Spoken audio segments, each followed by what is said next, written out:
In this video, I'll show you how to hide contact information on a Facebook page step by step. First, sign in to Facebook and switch to the page you want to manage. Open Settings and Privacy, then select Settings.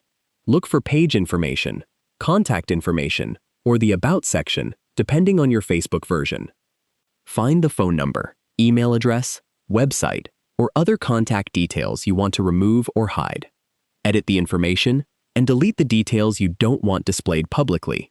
Then save your changes. You can also review your page's About section to see what information is visible to visitors. Keep in mind that some information may be required for certain page features or business categories, and Facebook's available privacy options can vary by page type and region.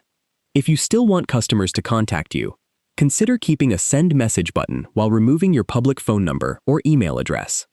Finally, view your page as a visitor to confirm that the contact information is no longer displayed. That's how you can hide or remove Facebook page contact information while keeping your page active.